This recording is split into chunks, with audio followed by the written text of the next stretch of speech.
And here we are now, game number 2 of this best of 3 from the ESL Pro Series. I'm Madals, and at the moment we have, spawning down in the lower left hand position, the red Protoss player representing Cascade. Down 1 game, it's Zeth.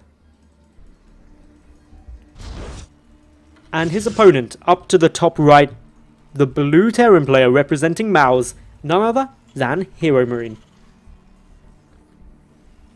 Interestingly, I said that for the moment we have these players.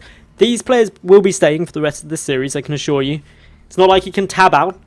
Can't sit there, Zeth can't be like a quick little substitution. Chuck in, say, like a Zerg player for him. Can't be like, Golden, come and give me a hand here. No, none of that. HeroMarine, 1-0 up at the moment as well, so he's going to be keeping a close eye on things. Wanting to get this win. He didn't do anything crazy in that first game either, just a really solid playstyle throughout, actually. Gave him probably a comfortable advantage all the way.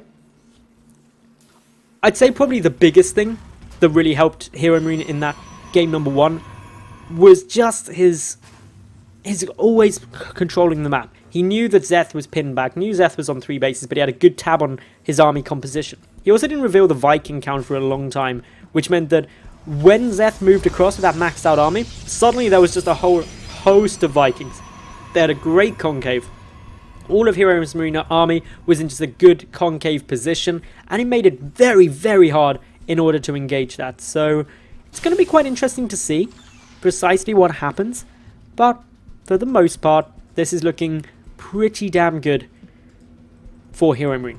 And the reason I say that is because there wasn't anything crazy that kind of won the game, and I mention this a lot, but psychologically, for the players, if you can sit there and say, that lost me the game, that point right there, you can just avoid that one thing happening. But for Zeth, game number 1 was HeroMarine just playing a standard game of StarCraft, putting on a nice bit of pressure, macroing nicely behind it, and just playing a better game. How do you combat that? You have to step up your own play. You have to try and do something crazy yourself.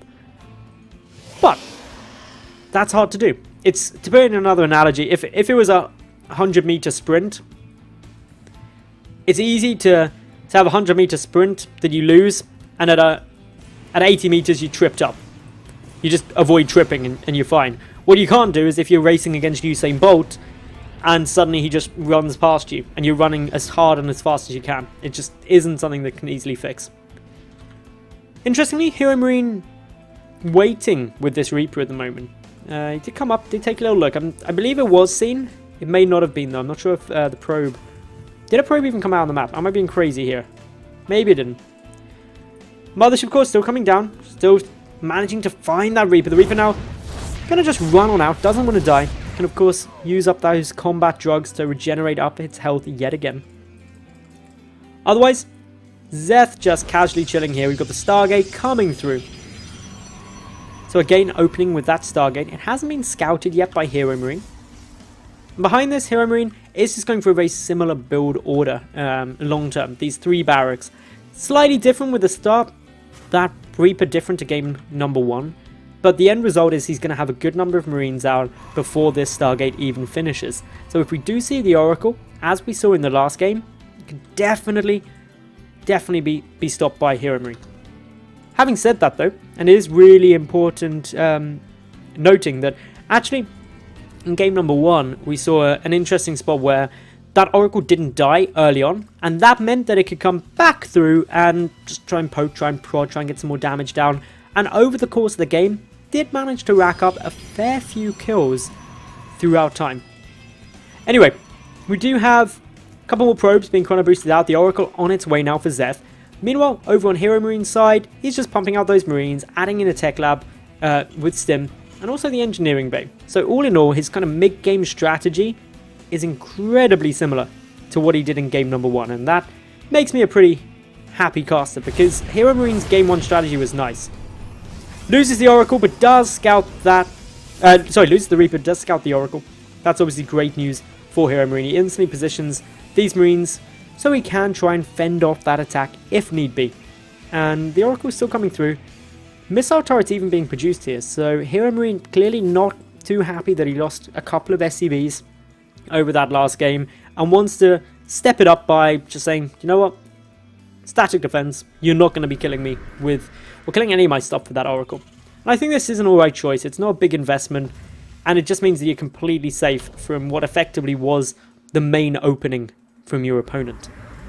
Now Zeth, off the back of this, is again following the same path. He's gone Stargate into Robotics Facility into Robotics Bay, investing in tech heavily, meaning that he unfortunately doesn't actually have much on the ground. One Zealot, one Stalker, one Sentry. Very little there. And this move out from HeroMarine is really scary. Again, we're just seeing the move out, this time with 4 Marauders, a lot of Marines, no medevac support, but Concussive Shell and Stim both going to be done. That's going to really help things. The Oracle is going to fall very early on, and that managed to get 3 worker kills, not justifying its cost there. HeroMarine moving forward. The Mothership Core does have maxed out energy, going to need to use that Photon Overcharge nicely.